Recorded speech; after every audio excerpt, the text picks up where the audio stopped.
ఓం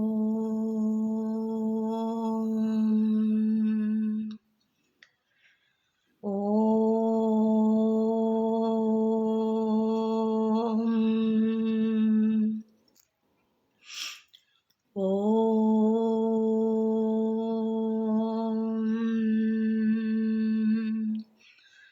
శుక్లాంబరధరం విష్ణుం శశివర్ణం చతుర్భుజం ప్రసన్నవదనం ధ్యాయేత్ సర్వవిఘ్నోపశాంతయే అగజానన పద్మార్కం గజాననమహర్నిశం అనేకదంతం భక్తానాం ఏకదంతముపాస్మహే గురుర్బ్రహ్మా గురుర్విష్ణు గురుర్దేవో మహేశ్వరః గురుర్ సాక్షాత్ పరబ్రహ్మ తస్మై శ్రీ గురవే నమః.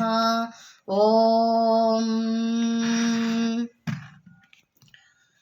ఇంతకుముందు వీడియోలో మధుర మీనాక్షి అమ్మవారు ఆదిశంకరాచార్యుల వారు పాచికలాడే వైనంలో పార్ట్ 2 చదువుకున్నాము. దానిలో ఏంటంటే అమ్మవారు గడప దాటి బయటికి వచ్చి ఆదిశంకరుల వారిని చూచి, నీవెవరు, నిన్ను చూడగానే నాలో అదొక మృదు స్వభావం వచ్చిచున్నది అని అడగగా ఆయన అమ్మవారిని చూసి ఒక స్తోత్రం చదివారనమాట. ఆ స్తోత్రం చదువుతున్నప్పుడు అమ్మవారు ఆ స్తోత్రంలో లీనమై ఆ స్తోత్రం అయిపోయిన తర్వాత ఇలా అడుగుతారు, ఎవరు నీవో అసలు? నేను తామసరూపినిగా ఇప్పుడు నేను బలి తీసుకోవాల్సిన దాన్ని, అసలు నిన్ను మింగవలసిన దాన్ని, నిన్ను చూస్తుంటే నాకు మింగాలనిపించటం లేదు, అసలు నీవెవరు అని అడిగితే ఆయన చెప్తున్నారు, నేను సన్యాసిని, నేను బాల్యంలోనే నేను సన్యాసం పుచ్చుకున్నాను అని. ఇప్పుడు తరువాత ఇంకా ఏం జరిగింది అనేది ఇప్పుడు చదువుకుందాం. అమ్మవారితో పాచికలాడిన ఆదిశంకరుడు 3వ భాగం.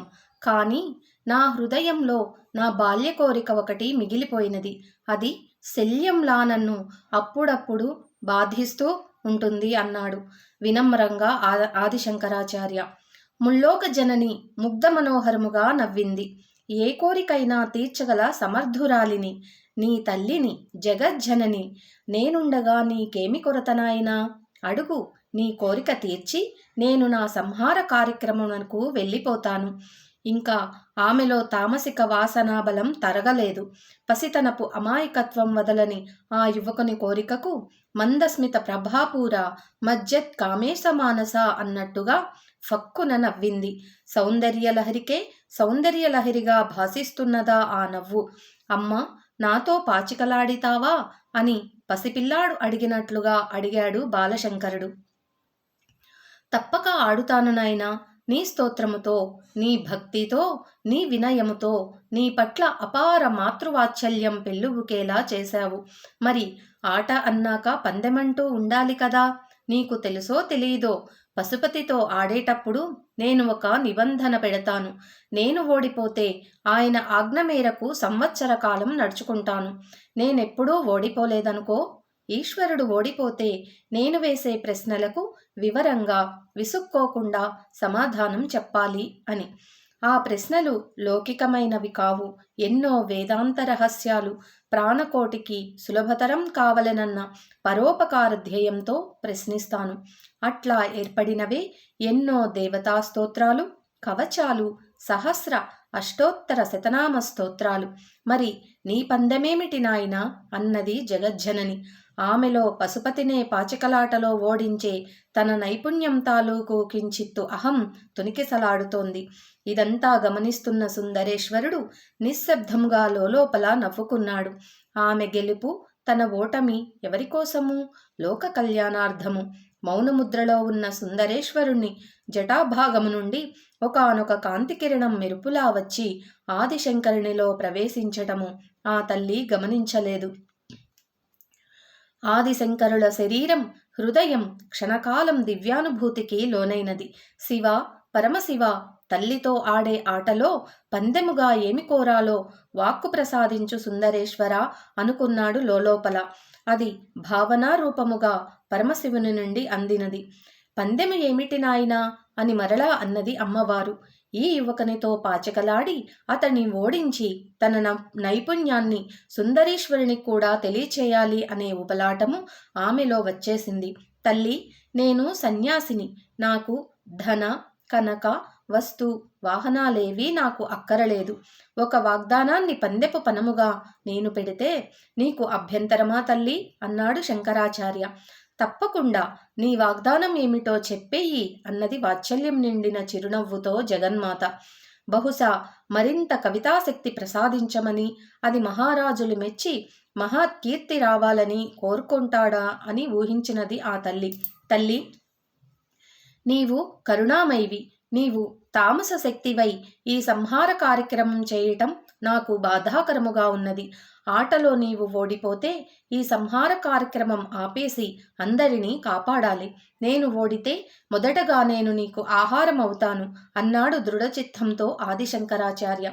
జగన్మాత నవ్వింది. నిన్ను ఆహారంగా తీసుకోను నాయనా.